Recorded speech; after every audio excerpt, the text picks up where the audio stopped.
ప్రవక్త ముహమ్మద్ సల్లల్లాహు అలైహి వసల్లం వారు ఏడ్చి అడిగిన రానటువంటి హిదాయత్ అబూ తాలిబ్కి, చంపుదానని బయలుదేరాడే ఉమర్ బిన్ ఖత్తాబ్ రదియల్లాహు తఆలాకి అల్లాహ్ సుబ్హానహు వ తఆలా హిదాయత్ ఇచ్చాడు. ఎవరికి హిదాయత్ వస్తుందో, ఎవరు హిదాయత్ నుండి ఎప్పుడు వెళ్ళిపోతాడో ఎవరికి తెలియదు. కాబట్టి మానవ జీవిత పరమార్థాన్ని గుర్తించండి అన్నాడు. ఈరోజు మన జీవితంలో ఎక్కడుంది సోదరుల క్షణభంగురమైన జీవితం కోసమే ప్రాకులాడుతున్నాం. అల్మాలు వల్బనూన జీనతుల్ హయాతిద్ దునియా.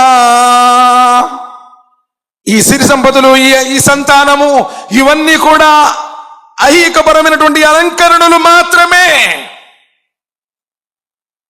ఒక్కసారి ఆగే గుండె ఆగిపోతే, ఒక్కసారి ఆగే గుండె ఆగిపోతే, పీల్చే ఈ శ్వాస నిలిచిపోతే, కట్టుకున్న భార్య, కడుపున పుట్టిన బిడ్డలు, తోడపుట్టినటువంటి అన్నదమ్ములు అందరూ నిన్ను విడిచిపెట్టి వెళ్ళిపోతారు. ఎవ్వడు కూడా నీతో ఉండడు.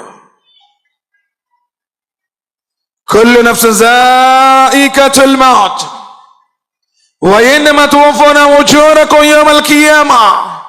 ప్రాణమున్న ప్రతి జీవి మరణించాల్సిందే. నీ దగ్గర డబ్బులు ఉండొచ్చు, పెద్ద పెద్ద కోట్లు ఉండొచ్చు, నువ్వు పెద్ద రాజకీయ నాయకుడు అయి ఉండొచ్చు, పలుకుబడి ఉండొచ్చు, ఊరంతా నీకు బలగం ఉండొచ్చు, కానీ మృత్యుదూత ముందు ఎవడు నీకు పనికిరాడు.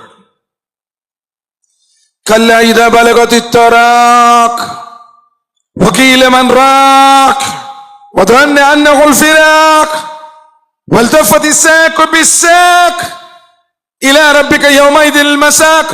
పోయేవాడి ప్రాణం గొంతు దాకా వచ్చినప్పుడు నువ్వు గొంతు చించుకొని ఏడ్చిన, కార్పొరేట్ హాస్పిటల్లో చేర్చబడిన, ప్రత్యేక నిపుణులైనటువంటి వైద్యుల బృందం చుట్టూ ఉన్నా, పోయేవాడి ప్రాణాన్ని ఆపేవాడెవడు ఈ ప్రపంచంలో లేడు. అప్పుడు నీ డబ్బు, నీ హోదాలు, నీ కార్లు, నీ బంగ్లాలు, నీ జనాలు, నీ రాజకీయ పార్టీలు, నీ హోదాలు ఏమీ పనికిరావు. ఎలా వచ్చావో అలా వెళ్ళిపోవాల్సిందే. ఏం తీసుకుని వెళతాం?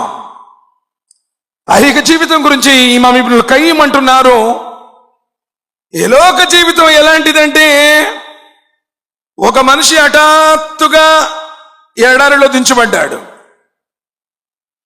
ఎప్పుడైతే ఎడారిలో దిగాడో ఒక పెద్ద పులి గాండ్రిస్తూ పరిగెడుతుంది కబళించడానికి. ఆ పులిని తప్పించుకోవడం కోసం పరిగెడుతున్నాడు. ఒక మర్రి వృక్షం కనబడింది. పరిగెట్టి పులి నుంచి తప్పించుకోవడానికి మర్రి చెట్టుకు ఓడలుంటాయి కదా, వేలాడుతున్నటువంటి ఆ ఓడలను అమాంతం ఎగిరి పట్టుకున్నాడు. పులి కూర్చొని ఉంది, ఎప్పుడు కింద పడితే అప్పుడు తినేద్దామని. ఆ జంప్ చేయటంలో చూడలేదు. ఏ ఓడనైతే వేలాడుతున్నాడో ఆ ఓడ కింద పెద్ద గొయ్యి ఉంది. ఆ గొయ్యిలో కాలకోటం విషం విరజిమ్మేటువంటి సర్పం పడగలు విప్పి బొసగొడుతూ ఉంది.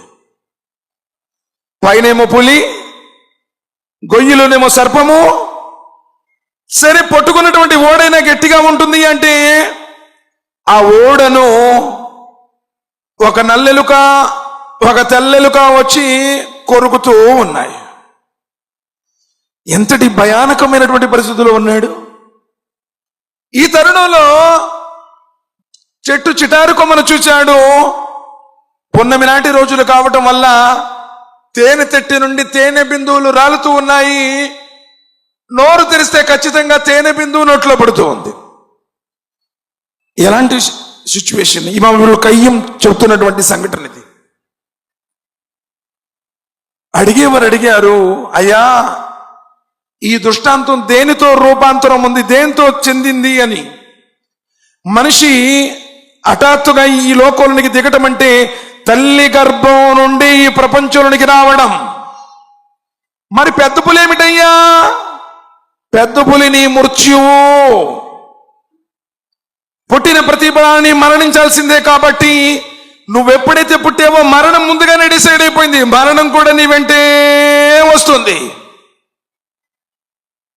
మరి పట్టుకున్నటువంటి ఓడేమిటి? నీ యొక్క ఆయుష్, నువ్వు పట్టుకున్నటువంటి ఓడను ఆయుష్. మరి నల్లెలుక తెల్లెలుక ఏమిటి? నల్లెలుక రాత్రి, తెల్లెలుక పగలు. ఒక రాత్రి ఒక పగులు కలిస్తే ఒక రోజు అయిపోతుంది. ఒక రోజు అయిపోయిందంటే నీ ఆయుష్లో ఒక రోజు తరిగిపోయింది అని అర్థం. మరి కింద గొయ్యేమిటి? నీ సమాధి. అందులో ఉన్న సర్పం ఏమిటి? సమాధిలో ఉన్న శిక్షలు. మరి పైన ఉన్నటువంటి తేనె తిట్టేమిటి? భార్యా పిల్లల సుఖవంతమైన సంసార జీవితం.